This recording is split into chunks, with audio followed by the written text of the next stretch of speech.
बिस्मिल्लाहिर्रहमानिर्रहीम dear students. इस lecture के अंदर हम पढ़ेंगे मैग्नेटिक प्रॉपर्टीज ऑफ सॉलिड्स की पांचवी चीज, वो है हिस्टैरिसीस लॉसेस के बारे में।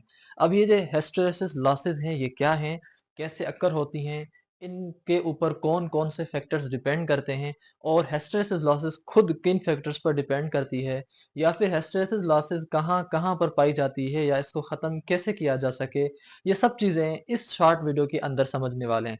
अगर आप इस लेक्चर को बेहतरीन नमूने से समझते हैं तो उसके बाद आपको किसी भी और वीडियो देखने की जरूरत नहीं पड़ेगी। तो सबसे पहले हम ये समझते हैं कि हिस्टैरिसीस लॉस क्या है या कैसे अकर होता है। लेकिन इससे भी पहले हम दो चीजें ऑलरेडी जानते हैं। हम पहले वो बैकग्राउंड समझते हैं, फिर उसके बाद हम हिस्टैरिसीस लॉस पर आते हैं। सबसे पहले हमने इस लेक्चर से कबल पहले वाले लेक्चर में पढ़ा कि जब भी कोई मटेरियल आपका मैग्नेटाइज नहीं होता तो फिर उस मटेरियल के अंदर जो उसके मुख्तलिफ डोमेन्स हैं या जो इलेक्ट्रॉन की स्पिन है वो रैंडम होती है। फिर नतीजे में ये होता है कि वहां पर जो टोटल मैग्नेटिक इफेक्ट है वो जीरो हो जाता है। जीरो इसलिए होता है कि अगर एक इलेक्ट्रॉन की या एक मैग्नेटिक डोमेन की जो स्पिन है वो इस साइड, दूसरे की अपोजिट, फिर एक की उधर तो उसके अपोजिट, तो हर एक इलेक्ट्रॉन की स्पिन दूसरी स्पिन की मैग्नेटिक फील्ड को कैंसिल आउट कर देगी। इन चीजों को हमने पहले वाले वीडियोस में डिटेल से पढ़ा है। तो इस वजह से यहाँ पर मैग्नेटाइज जब कोई मटेरियल नहीं है तो मतलब वहां पर जो डोमेन्स हैं वो रैंडम होंगी। ये बात अंडरस्टूड है। दूसरी चीज हम ये समझते हैं ऑलरेडी कि जब इस डोमेन्स के ऊपर अब एक्सटर्नल मैग्नेटिक फोर्स या एक्सटर्नल मैग्नेटिक फील्ड को अप्लाई किया जाएगा तो फिर क्या होगा कि जो एक्सिस हैं इस मैग्नेटिक मटेरियल के अंदर वो अलाइन हो जाएंगी एक दूसरे के साथ, वो तरतीब में आ जाएंगी, जिसकी वजह से अलाइनमेंट होने की वजह से वो एक स्ट्रॉन्ग मैग्नेटिक फील्ड क्रिएट करेंगे। ये बिल्कुल इसी तरह है कि जिस तरह आप कोई लश्कर हो बिल्कुल इधर उधर रैंडम पोजीशन में खड़ा हो तो उसकी ताकत नहीं होती। जब पूरा लश्कर बिल्कुल रोज में, कॉलम्स में, लाइंस में इस डिसिप्लिन के साथ खड़ा होता है, फिर अगले पे वार करता है, तो फिर वो उसका एक मैग्नेटिक इफेक्ट या उसका एक असर पड़ता है। सेम इसी तरह जब किसी मटेरियल के अंदर डोमेन्स आपके रैंडम होते हैं तो उनके अंदर कोई मैग्नेटाइजेशन इफेक्ट नहीं होता। फिर जैसे ही उन डोमेन्स को एक एक्सटर्नल मैग्नेटिक फील्ड देकर, एक्सटर्नल मोटिवेशन देकर हम उनको जब उनको एक डायरेक्शन में अलाइन करते हैं तो फिर वो मैग्नेटिक फील्ड जो है वो उससे एक्सपीरियंस करते हैं। अब यहाँ पर बात ये है कि ये जो हिस्टैरिसीस लॉसेस हैं ये अक्कर कैसे होते हैं। ये अक्कर तब होते हैं जब आप किसी मैग्नेटिक डोमेन वाले मटेरियल को कभी मैग्नेटिक फील्ड दें, फिर कभी नहीं दें। यानी कि जैसे अगर ये मैग्नेट है, ये इसके करीब लाएं, फिर दूर करें, करीब लाएं, फिर दूर करें, तो इससे ये होगा कि ये जो मैग्नेटिक मटेरियल है ये कभी मैग्नेटाइज होगा, कभी डीमैग्नेटाइज होगा, कभी अलाइन होगा, कभी मिस अलाइन होगा, कभी ऑर्डर में आएगा, कभी डिसऑर्डर में आएगा। तो इस हिसाब से जब आप मैग्नेटिक फील्ड उससे रिपीटेड उसमें चेंज करेंगे, उसको मैग्नेटाइज एंड डीमैग्नेटाइज बार बार करेंगे, तो वो मटेरियल अपने आप को संभाल नहीं पाएगा। वो मटेरियल उस एक्सटर्नल मैग्नेटिक फील्ड की इताअत या सही नमूने से उसकी फरमाबरदारी या उसके हुक्म की बजावरी नहीं कर पाएगा। तो नतीजे में ये होगा कि वो जो आपके पास मैग्नेटिक फील्ड आप अप्लाई कर रहे थे या जो मैग्नेटिक फील्ड की सूरत में आप एनर्जी बार बार दे रहे थे वो जाया हो जाएगी। अब यही समझें कि मैग्नेटिक हिस्टैरिसीस लॉस आपका अक्कर तब होता है जब आप रिपीटेड मैग्नेटाइजेशन एंड डीमैग्नेटाइजेशन करते हैं। पहला उसूल ये है, जब बार बार मैग्नेटाइज करेंगे, डीमैग्नेटाइज करेंगे एक ही टाइम पर, तो वो जो है संभल नहीं पाएगा, जिसकी वजह से वहां पर मसला होगा और वो मसला हिस्टैरिसीस लॉस की सूरत में आएगा। अब इसी मैग्नेटाइजेशन और डीमैग्नेटाइजेशन के बार बार होने की वजह से ये जो मैग्नेटिक डोमेन्स का ऑर्डर है, और वो बार बार ऑर्डर में भी आएंगे और डिसऑर्डर में भी आएंगे कंटिन्यूअसली। अब जैसे आप देखें यहाँ पर ये पहले रैंडम थे, फिर आपके ये ऑर्डर में आए, फिर रैंडम होंगे, फिर ऑर्डर में आएंगे, फिर रैंडम होंगे। तो इस तरह से ये बार बार इस तरह रैंडम ऑर्डर होते रहेंगे due to the magnetize and demagnetization repeatedly. अब ये बिल्कुल इस तरह ही होंगे जिस तरह फ्लिपिंग होते हैं मुख्तलिफ छोटे छोटे। अगर आपके पास मैग्नेट्स पड़े हों तो उनके करीब आप मैग्नेट ले जाएं वो एक्टिव होंगे, फिर दूर हो जाएं गिर पड़ेंगे, फिर करीब ले जाएं फिर एक्टिव होंगे, फिर दूर ले जाएं मतलब वो डिसऑर्डर हो जाएंगे। तो ये ऐसे ही समझें कि हर मटेरियल के अंदर जो मैग्नेटिक डोमेन्स हैं वो बिल्कुल एक छोटे-छोटे मैग्नेट्स हैं। जैसे आप उनके करीब मैग्नेटिक फील्ड ले जाते हैं तो वो एक्टिव हो जाते हैं, फिर जैसे दूर ले जाते हैं तो वो डीएक्टिवेट यानी डिसऑर्डर में हो जाते हैं। तो इस हिसाब से आप ऐसे ही समझें कि वो फ्लिप कर रहे हैं बैक एंड फोर्थ। अब इसी मैग्नेटिक फील्ड के अंदर या इसी चेंज ऑफ अलाइनमेंट की वजह से वहां पर मूवमेंट ऑफ डोमेन वाल्स की भी बात आती है। भाई जब आपके मैग्नेटिक डोमेन्स आपकी मूव कर रही हैं तो मैग्नेटिक डोमेन्स की वजह से वहां पर मौजूद मैग्नेटिक डोमेन वाल्स भी मूवमेंट में उनको लाना होता है। अब ये जो मैग्नेटिक डोमेन वाल्स हैं ये अगर आप बार बार इनको मूव करेंगे तो ये बार बार मूव होने में रुकावट इनको मिलेगी और उस रुकावट का नाम फ्रिक्शन है। तभी हम ये कह रहे हैं कि मैग्नेटिक डोमेन वाल्स की मूवमेंट भी वो फ्रिक्शनल लेस नहीं है। अब यहां तक आप ये समझें कि समराइज बेसिस हमने क्या समझा है। पहले कि जब भी आपके मैग्नेट्स को बार बार मैग्नेटाइज और डीमैग्नेटाइज किया जाएगा तो उसकी वजह से ये जो डोमेन्स हैं ये भी बार बार ऑर्डर में और डिसऑर्डर में बार बार होती रहेंगी। और इसी ऑर्डर एंड डिसऑर्डर बार बार होने की वजह से वहां पर इनकी जो डोमेन वाल्स होती हैं इन डोमेन्स के अंदर वो भी मूव करना चाहेंगे हम, क्योंकि अब उनको भी डोमेन वाल्स को भी बार बार मूव होना है। जब डोमेन वाल्स बार बार मूव होंगी तो उनको फ्रिक्शन मिलेगी। अब फ्रिक्शन क्यों मिलेगी वो यहाँ पर आप समझे। ये आप देखें डोमेन, ये एक किस्म की, ये दूसरी डोमेन, ये तीसरी डोमेन, चौथी डोमेन, पांचवी डोमेन। तो एक ही मटेरियल के अंदर मुख्तलिफ डोमेन्स होती हैं, मुख्तलिफ उसके फ्रंट्स होते हैं, मुख्तलिफ उसके अकब होते हैं जिनसे वो मतलब अट्रैक्शन देता है या रिपल्शन देता है। अब हर एक डोमेन के बीच में जो एक मुफासला या एक सेपरेशन है जिसको हम कहते हैं डोमेन वाल। अब इनके बार बार चेंज होने की वजह से इन डोमेन वाल्स को भी बार बार चेंज होना पड़ता है। अब यही डोमेन वाल्स जब बार बार चेंज होंगे तो इनको रुकावट मिलती है और वो रुकावट इन डोमेन वाल्स को बार बार चेंज होने नहीं देती। जैसे आप यहाँ पर समझें कि जिस तरह कोई भी आपके मटेरियल्स होते हैं तो उनके अंदर इम्प्योरिटीज एंड इम्परफेक्शंस होती हैं, मतलब वो 100% परफेक्ट नहीं होते, कुछ ना कुछ उनके अंदर इम्परफेक्शंस होती हैं मटेरियल के अंदर। और उन इम्परफेक्शंस और उन इम्प्योरिटीज की वजह से उस मटेरियल के अंदर डोमेन वाल मूवमेंट में रुकावट होती है। अब जब आपके पास डोमेन वाल मूवमेंट में रुकावट आ रही है तो क्या होगा, जैसे ही आपकी ये डोमेन वाल्स फेस करेंगी इन ऑब्स्टेकल्स को, इन रुकावटों को, तो वहां पर energy in the form of heat dissipate होगी। और उसी चीज को हम ये कहेंगे कि अब ये जो एनर्जी डिसिपेट हो रही है वो यहाँ पर किस वजह से हो रही है, इन डोमेन वाल्स के बार बार मूवमेंट की वजह से। दूसरी चीज आप ये समझें कि ये जो फ्रीक्वेंट अलाइनमेंट हो रही है, मतलब रीअलाइनमेंट हो रही है, अलाइन डिसअलाइन अलाइन डिसअलाइन या मिस अलाइन, या इनकी जो रोटेशन है कभी अपवर्ड कभी डाउनवर्ड, मैग्नेटिक फील्ड आ रही है तो सीधे हो रहे हैं, मैग्नेटिक फील्ड जा रही है तो इधर रैंडम हो रहे हैं, फिर आ रही है तो सीधे हो रहे हैं। अब इनकी जो ये बार बार रोटेशन रिपीटेडली चेंज हो रही है तो इनकी जो डोमेन्स हैं वो आपकी फोर्स करती हैं इंटरनल रेजिस्टेंस। अब इन डोमेन्स के बार बार चेंज होने की वजह से डोमेन्स फिर उस मटेरियल के ऊपर लगाई जाने वाली मैग्नेटिक फील्ड का सही नमूने से उसका आंसर नहीं दे पाएंगे।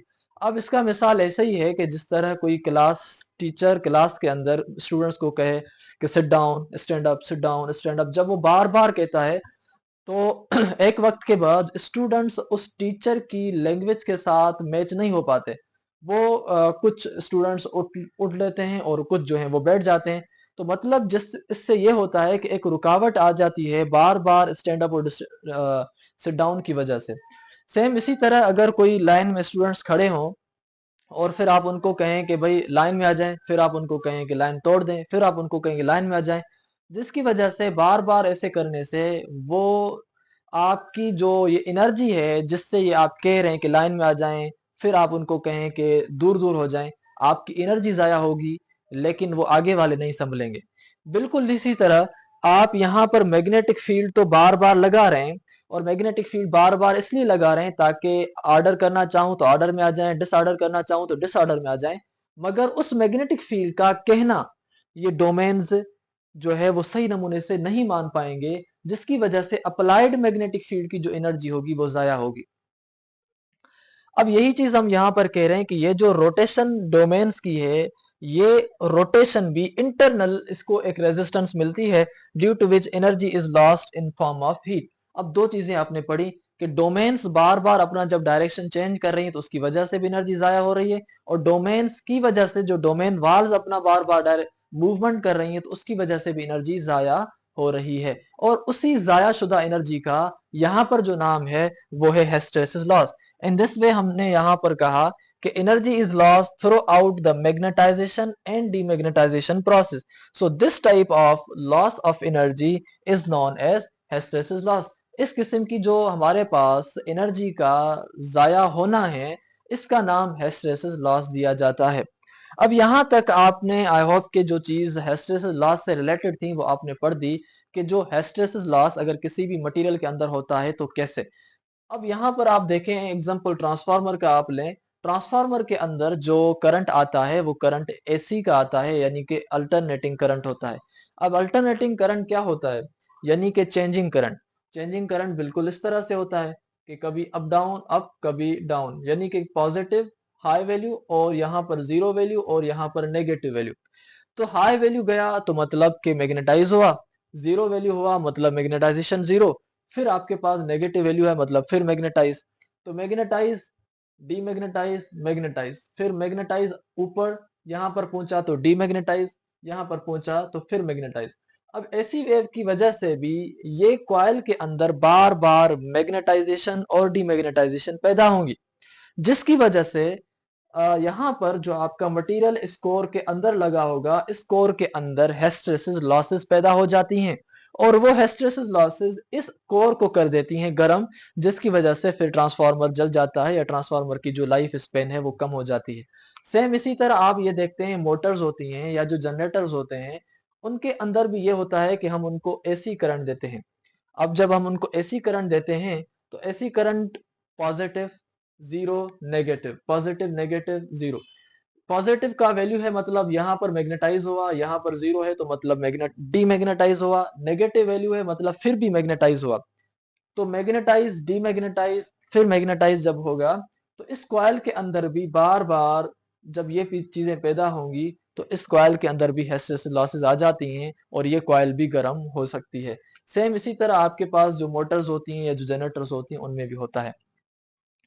अब आपने इसको अगर समराइज वे से पहले ये समझें कि हिस्टैरिसीस लॉस ये ऐसे होता है कि किसी भी मटेरियल के अंदर जब आप उसको मैग्नेटाइज और डीमैग्नेटाइज करेंगे तो उसकी वजह से उस मटेरियल के अंदर जो है मैग्नेटिक डोमेन्स उसकी स्पीड से कोप अप नहीं कर पाएंगे, जिसकी वजह से डोमेन्स उसका कहना नहीं मान पाएंगे जल्दी में, या उसको जल्दी से रेस्पॉन्स नहीं दे पाएंगे, जिसकी वजह से आप उसके ऊपर जो मैग्नेटिक फील्ड अप्लाई कर रहे हैं उस मैग्नेटिक फील्ड अप्लाई करने वाली एनर्जी जाया होगी। यानी मैग्नेटिक फील्ड हम अप्लाई क्यों कर रहे हैं, वो इसलिए ताकि हम उसको मैग्नेटाइज डीमैग्नेटाइज करें। लेकिन मटेरियल संभल नहीं पा रहा, मटेरियल के अंदर जो मैग्नेटिक डोमेन्स हैं वो बिल्कुल वैसे ही एक्ट नहीं कर रही जैसे हम चाह रहे हैं, जिसकी वजह से जो हमारी एनर्जी है वो वहां पर जाया हो जाती है। अब हिस्टैरिसीस लॉसेस किसी भी मटेरियल के अंदर कितनी ज्यादा हैं, हिस्टैरिसीस लॉसेस को मेजर कैसे किया जा सके, और हिस्टैरिसीस लॉसेस अगर हमने किसी की मेजर करनी है तो हम कैसे करेंगे, कौन सी चीज है जिससे हम करते हैं। तो यहाँ पर ये एक चीज है जिसको हम कहते हैं हिस्टैरिसीस लूप। हिस्टैरिसीस लूप को हम बी कर्व भी कहते हैं। बी एच कर्व के थ्रू हमें हिस्टैरिसीस लॉस को मेजर किया जाता है, यानी कि इस हिस्टैरिसीस लूप के अंडर जो भी एरिया आएगा वो एरिया हमें बताएगा कि इसके अंदर हिस्टैरिसीस लॉस कितनी है। अगर इस लूप के अंदर एरिया ज्यादा आया तो मतलब इसके अंदर हिस्टैरिसीस लॉसेस ज्यादा हैं। अगर इस लूप के अंदर एरिया कम आया तो मतलब इसके अंदर हिस्टैरिसीस लॉसेस जो हैं वो कम हैं। अब यहाँ पर हम आते हैं कि जो हिस्टैरिसीस लॉसेस हैं उनके ऊपर जो फैक्टर्स हैं वो कौन कौन से अफेक्ट करते हैं, फिर उसके बाद हम वहां पर जाते हैं। देखिए फ्रीक्वेंसी एक मेन चीज है जो हिस्टैरिसीस लॉसेस के ऊपर जो है रोल प्ले करती है। अब यहाँ पर आप मिसाल समझें कि हम कह रहे थे ये मैग्नेट जब दूर था तो ये रैंडम थे, जब ये मैग्नेट करीब आ गया तो ये ऑर्डर में आ गए। अब ऐसे ही समझें कि कोई टीचर है जो स्टूडेंट्स को कह रहा है कि बेटे स्टैंड अप, फिर कह रहा है सिट डाउन, फिर 2 सेकंड रुक के फिर कह रहा है स्टैंड अप, फिर 2 सेकंड रुक के कह रहा है कि सिट डाउन। अब टीचर जो बोल रहा है वो कम फ्रीक्वेंसी के साथ बोल रहा है, यानी ज्यादा टाइम ले रहा है तो कम फ्रीक्वेंसी है। टीचर ज्यादा टाइम ले रहा है और स्टूडेंट्स भी आराम-आराम से रिस्पॉन्स कर रहे हैं और उसी हिसाब से वो बैठ भी रहे हैं और उठ भी रहे हैं। लेकिन जब टीचर जल्दी अपनी फ्रीक्वेंसी को बढ़ा दे, स्टैंड अप से डाउन, स्टैंड अप से डाउन, स्टैंड अप से डाउन, तो इससे ये होगा कि आगे वाले जो स्टूडेंट्स हैं वो उस टीचर को सही नमूने से रिस्पॉन्स नहीं दे पाएंगे, जिसकी वजह से जो टीचर ने मुंह से अपनी एनर्जी जाया की, जो अल्फाज के सूरत में एनर्जी जाया की, जो इस्तेमाल की वो एनर्जी ज़ाया हो जाएगी क्योंकि वो आगे वाले सही उसके साथ रिस्पॉन्स नहीं कर पा रहे। सेम इसी तरह जब आप किसी मटेरियल के साथ मैग्नेटाइज डीमैग्नेटाइज स्लोली करेंगे, तो वो मैग्नेटाइज मटेरियल भी होगा, डीमैग्नेटाइज भी होगा, उसका कहना भी मानेगा, उसके साथ रिस्पॉन्स भी करेगा क्योंकि मैग्नेटिक डोमेन्स को टाइम मिल जाएगा कि वो अपना डायरेक्शन सीधा करें या रैंडम करें।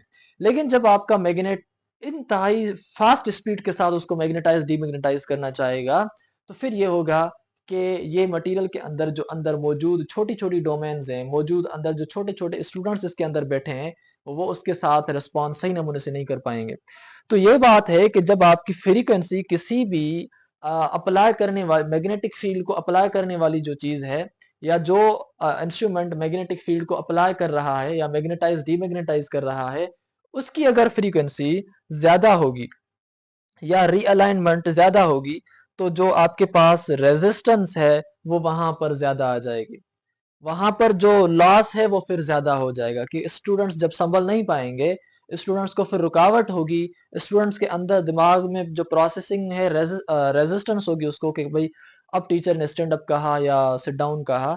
तो हमने यहाँ पर यह बात कहनी है कि हिस्टैरिसीस लॉसेस के अंदर जो फ्रीक्वेंसी है वो हायर अगर होगी, तो इन डोमेन्स को जो रोटेशन करनी पड़ेगी वो ज्यादा रोटेशन करनी पड़ेगी, या उनकी जो रीअलाइनमेंट है वो उनको ज्यादा करनी पड़ेगी, और जिसकी वजह से वहां पर जो रुकावट है वो ज्यादा हो जाएगी क्योंकि रोटेशन वो जल्दी जल्दी से नहीं कर पाएंगे, और वहां पर नतीजे में इन रिजल्ट कन जो है वहां पर लॉस ज्यादा होगा, जिसको हम कहेंगे कि हिस्टैरिसीस लॉस ज्यादा हुआ क्योंकि फ्रीक्वेंसी ज्यादा थी मैग्नेटाइज डीमैग्नेटाइज करने की। दूसरी चीज हमारे पास यहाँ पर है वॉल्यूम ऑफ मटेरियल। अगर यहाँ पर वॉल्यूम किसी भी ऑब्जेक्ट का लार्ज होगा या वॉल्यूम किसी भी ऑब्जेक्ट का बड़ा होगा, तो बड़े ऑब्जेक्ट के अंदर ये जो स्टूडेंट्स हैं या ये जो छोटे छोटे डोमेन्स हैं वो भी ज्यादा होंगी। जिस तरह पूरे क्लास के अंदर स्टूडेंट्स ज्यादा होते हैं, तो पूरे क्लास के अंदर अगर आप तेज कहेंगे स्टैंड अप से डाउन, स्टैंड अप से डाउन, तो पूरे क्लास में एक हंगामा सा मच जाएगा क्योंकि बड़ा क्लास होगा। अगर छोटा क्लास होगा तो फिर उस भले टीचर तेज भी बोले लेकिन कुछ ना कुछ संभल जाएंगे। लेकिन अगर क्लास बड़ा होगा तो ये जो डोमेन्स हैं या जो स्टूडेंट्स हैं वो संभल नहीं पाएंगे। तो यही बात यहाँ पर भी है कि जब वॉल्यूम किसी मटेरियल का ज्यादा होगा, तो उस ऑब्जेक्ट के अंदर या मटेरियल के अंदर जो डोमेन्स हैं वो भी ज्यादा होंगी। यहाँ पर अगर छोटा मटेरियल होगा तो आप देख रहे हैं कि कम डोमेन्स हैं, बड़ा मटेरियल तो ज्यादा डोमेन्स। अब जब ज्यादा उसके अंदर डोमेन्स हैं, तो ज्यादा डोमेन्स होने की वजह से फिर डोमेन वाल्स भी ज्यादा होंगी। जब आप देखेंगे सिर्फ एक कंट्री या दो कंट्री तो दो तीन बॉर्डर आएंगे, अगर आप पूरे दुनिया को देखेंगे तो फिर हजारों बॉर्डर आ जाएंगे। सेम इसी तरह जब आप पूरे मटेरियल को ज्यादा वाले मटेरियल बड़े मटेरियल को देखेंगे, तो उसके अंदर डोमेन वाल्स भी ज्यादा आ जाएंगी। फिर हर डोमेन वाल पे, हर बॉर्डर पे, हर मुल्क के बॉर्डर पे झगड़ा फिर अलग होगा। फिर नतीजे में ये होगा कि ओवरऑल हम देखेंगे कि सुकून वहां पर होगा ही नहीं। तो सेम इसी तरह जब किसी भी ऑब्जेक्ट का वॉल्यूम ज्यादा होगा, तो वहां पर डोमेन ज्यादा होंगी। डोमेन ज्यादा होने की वजह से वहां पर डोमेन वाल्स भी ज्यादा होंगी, और डोमेन ज्यादा होंगी और डोमेन वाल्स ज्यादा होंगी, तो फिर उनको जो है वो तरतीब में लाने के लिए या उनको डिसऑर्डर करने के लिए आपको जो मैग्नेटिक फील्ड सप्लाई करनी पड़ेगी या अप्लाई करनी पड़ेगी वो भी ज्यादा करनी पड़ेगी। तो यानी कि अगर आपने मैग्नेटिक फील्ड को अप्लाई ज्यादा किया तो आपको एनर्जी भी ज्यादा देनी पड़ेगी, और जब आपने एनर्जी ज्यादा दी और ज्यादा लोग हैं तो फिर जाया भी ज्यादा होगी। तो इसलिए हमने यहां पर कहा कि अगर किसी भी ट्रांसफार्मर का कोर लार्जर वॉल्यूम रखेगा तो उस कोर के अंदर जो हिस्टैरिसीस लॉसेस हैं वो भी फिर ज्यादा होंगी। सेम इसी तरह अगर किसी मोटर का जो कॉइल है या कोर है वो भी बड़ा होगा बहुत ज्यादा, और वहां पर मैग्नेटिक फील्ड भी ज्यादा है, तो वहां पर उसके हीट अप होने के भी चांसेस ज्यादा हैं, और वहां पर हिस्टैरिसीस लॉसेस के भी चांसेस जो हैं वो ज्यादा हैं। ये सेम इसी तरह ही है वॉल्यूम लार्ज मटेरियल का। जिस तरह आप बड़े क्लास के अंदर आपको जो आवाज देना पड़ेगा, आपको जो डायरेक्शन देनी पड़ेगी वो बड़े आवाज से देनी पड़ेगी, यानी आपको जो एनर्जी है वो ज्यादा देनी पड़ेगी। और जब आप ज्यादा दे रहे हैं तो फिर वहां पर जाया भी कुछ ज्यादा ही होगी। अब यहाँ पर तीसरी चीज आपके पास है area under the hysteresis law. Hysteresis loop के एरिया अंडर जितना ज्यादा होगा उतना उसका जो हिस्टैरिसीस लूप है या हिस्टैरिसीस लॉस है वो ज्यादा होगा। ये एरिया है यहाँ पर अगर कम तो लेस एरिया लेस लॉस, अगर यहाँ पर एरिया ज्यादा है तो वहां पर मोर लॉस है। अब हिस्टैरिसीस लॉसेस अक्कर कहाँ पर होते हैं, कौन कौन सी चीजों में होते हैं? ट्रांसफार्मर्स के अंदर, इलेक्ट्रिक मोटर्स के अंदर या जनरेटर्स के अंदर, या वहां पर जहां पर मैग्नेटिक मूवमेंट हो, या मैग्नेट बार बार या मैग्नेटाइजेशन या डीमैग्नेटाइजेशन चेंज हो रही हो। अब इफेक्ट हिस्टैरिसीस लॉसेस का क्या होता है इन चीजों के ऊपर? अगर कहीं पर हिस्टैरिसीस लॉस हो और ये चीजें वहां पर हों तो फिर क्या होगा? एनर्जी वहां पर लॉस होगी, वहां पर कंजप्शन पावर की ज्यादा होगी, वहां पर जो उनकी एनर्जी की लाइफ स्पेन है मटेरियल के चलने की या ट्रांसफार्मर के चलने की या मोटर के चलने की जो लाइफ है वो कम हो जाएगी इन हिस्टैरिसीस लॉसेस की वजह से। वहां पर शोर बढ़ जाएगा। अगर आपने देखा होगा कभी कभार ट्रांसफार्मर बहुत बड़े शोर करते हैं, मतलब बजिंग टाइप, बज इस तरह का कुछ साउंड होता है। तो ये भी जो साउंड्स हैं ये हिस्टैरिसीस लॉसेस और ईडी करंट्स की वजह से जो है आते हैं। और दूसरी वजह इनके अंदर कॉपर लॉसेस ज्यादा होंगे, क्योंकि ये जो आपके पास ईडी करंट, और सॉरी ये जो आपके पास हिस्टैरिसीस लॉसेस हैं, हिस्टैरिसीस लॉसेस जो हैं वो गर्म करेंगे इन कॉपर की वायर्स को। और दूसरा इनकी जो हीटिंग है वो ओवर हीटिंग हो जाएगी, ये ज्यादा गर्म हो जाएंगे, और नतीजे में ये होगा कि इनकी जो इफिशिएंसी है वो लो हो जाएगी। अब तीसरी चीज ये है कि इन हिस्टैरिसीस लॉसेस को मिनिमाइज कैसे किया जा सके या इनको खत्म कैसे किया जा सके। हिस्टैरिसीस लॉसेस को अगर आप खत्म करना चाहते हैं तो सबसे अच्छी चीज ये है कि आप सॉफ्ट फेरोमैग्नेटिक मटेरियल्स को इस्तेमाल करें। आपने दो किस्म के मैग्नेट फेरोमैग्नेटिक मटेरियल्स पढ़े, एक सॉफ्ट दूसरे हार्ड। तो अगर हिस्टैरिसीस लॉसेस को खत्म करना चाहते हैं तो आप पढ़ेंगे सॉफ्ट फेरोमैग्नेटिक मटेरियल्स को यूज करेंगे। क्यों? क्योंकि हमने सॉफ्ट फेरोमैग्नेटिक मटेरियल्स वाले टॉपिक में आपको पढ़ाया था कि ये मटेरियल्स मैग्नेटाइज भी जल्दी हो जाते हैं और डीमैग्नेटाइज भी जल्दी हो जाते हैं, जिसकी वजह से इस किस्म के जो मटेरियल्स हैं वो यहाँ पर फेवरेबल हैं। और दूसरा ये कौन से हैं? फेरियम है, निकिल है, कोबाल्ट है, सॉरी फेरियम मींस आयन, और मुख्तलिफ आयन्स हैं जिस तरह आपके पास सिलिकॉन स्टील है जिसको हम आयरन सिलिकॉन या फेरियम सिलिकॉन कहते हैं, या आयरन निकिल है जिसको हम निकिल फेरियम भी कहते हैं। और दूसरी चीज ये है कि अगर आप मिनिमाइज करना चाहते हैं हिस्टैरिसीस लॉसेस को, तो ये जो आप मैग्नेटिक फील्ड अप्लाई कर रहे हैं या जो आप उनकी मैग्नेटाइज और डीमैग्नेटाइज कर रहे हैं, इस मैग्नेटाइज और डीमैग्नेटाइज भले करें लेकिन तेज में ना करें, आराम आराम से, ताकि वो संभलते रहें। तो यानी कि उनकी जो फ्रीक्वेंसी है उसको रिड्यूस करें, स्लोली उनको मैग्नेटाइज और डीमैग्नेटाइज करें। और तीसरी चीज यहाँ पर है कि उनकी जो कोर की जो थिकनेस है, यानी उनका जो वॉल्यूम है वो कम करें, और अगर वॉल्यूम बड़ा भी है तो उस कोर को छोटे छोटे हिस्सों में तोड़ें। यानी कि अगर मैंने मिसाल दिया था 20th चैप्टर के अंदर कि अगर आपके पास बड़ा कोर बनाना चाहते हैं, इस किस्म का कोर, तो बिल्कुल इस तरह सा ही आप सॉलिड ना बनाएं, इस किस्म का कोर बनाएं जिसके अंदर कोर तो बड़ा हो लेकिन वो इस इन पेजेस की तरह छोटे छोटे कोर्स का बना हो। कोर बेशक खुद बड़ा हो लेकिन इंडिविजुअली वो एक छोटे छोटे पार्ट्स का बना हो। अगर ऐसा कोई कोर होता है तो फिर उस कोर को हम कहते हैं लेमिनेटेड कोर। तो अगर आप चाहते हैं कि कोर भी बड़ा हो, एरिया भी बड़ा हो, फिर आपने लेमिनेटेड कोर को जो है वो इस्तेमाल करना है, ताकि वहां पर जो थिकनेस है आप उसको कम कर सकें। आई होप कि आपने बेहतरीन नमूने से इस लेक्चर को समझा है। आप हमारे चैनल को जरूर अपने दोस्तों के साथ रिकमेंड करें और साथ साथ में कमेंट, लाइक और शेयर जरूर करें। तो मिलेंगे नई वीडियो में, तब तक दीजिएगा इजाजत। अल्लाह हाफिज।